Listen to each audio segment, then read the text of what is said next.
Hello, hello à tous. Donc je vais aujourd'hui vous parler des buts que l'on a dans la vie. J'espère que vous avez encore des buts. Ces buts, on peut les classer en deux catégories. Donc on peut les classer dans les buts à long terme. Les buts à long terme, ce sont vos rêves. Parce que vous devez continuer à rêver, ça c'est important. Vous devez continuer à rêver pour un meilleur avenir. Un rêve pour vous, pour votre famille, ce que vous voulez voir, qui vous voulez être, ce que vous voulez devenir. Continuez à rêver.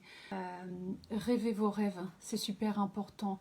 Ayez quelque chose qui vous inspire dans la vie, quelque chose après quoi courir, parce que sans rêve, en fait, on meurt. Alors rêvez pour vous, rêvez pour votre futur, rêvez pour votre famille, rêvez de voyage, de business, de déménagement, que sais-je. Voilà, mais surtout, continuez à avoir des rêves.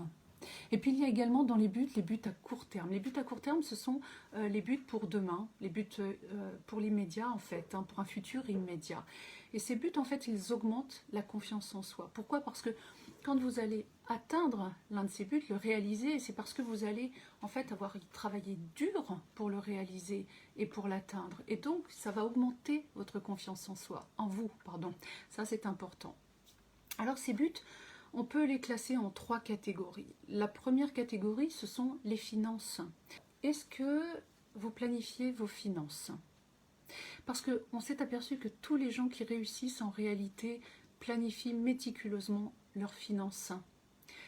C'est important, voilà, d'avoir un plan pour vos finances à très court terme, donc demain, dans la semaine, mais également dans un mois, dans un an, etc. Planifier vos finances, ça fait partie de la réussite. Et puis ensuite, deuxième catégorie, les choses. Vous pouvez faire une liste des choses que vous voulez vraiment, les petites comme les grandes. Parce que ce qu'il y a de sympa, c'est de pouvoir en fait cocher les choses que vous avez réussi à atteindre, les buts que vous vous étiez fixés. Donc voilà, quand vous avez atteint une petite chose, soit c'est sympa de le cocher sur votre liste, mais surtout, quand vous avez achevé l'un de vos buts, là c'est super, célébrez-le, fêtez-le.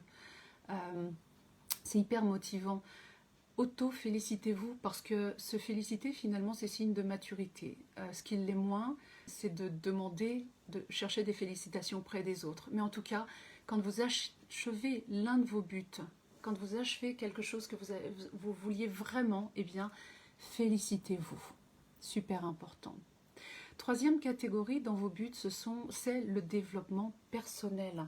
Faites du développement personnel pour augmenter vos compétences. Alors, il y a maintenant à disposition un tas de choses. Vous pouvez regarder des vidéos comme celle-ci. Vous pouvez lire des articles, vous pouvez regarder des podcasts, etc. Il y a énormément de choses sur le web.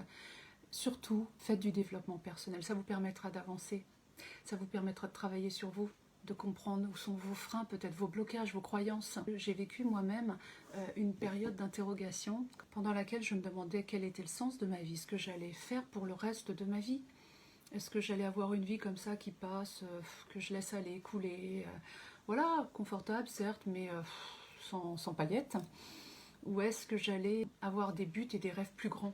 J'ai choisi, voilà. J'ai changé énormément de choses pour aujourd'hui être coach, je me suis fait coacher. Et puis sur ce parcours, j'ai appris à mieux me connaître et finalement, voilà, à atteindre des rêves beaucoup plus grands que ce que j'attendais. Je vous dis à très bientôt. Ciao, ciao! Merci de m'avoir écouté.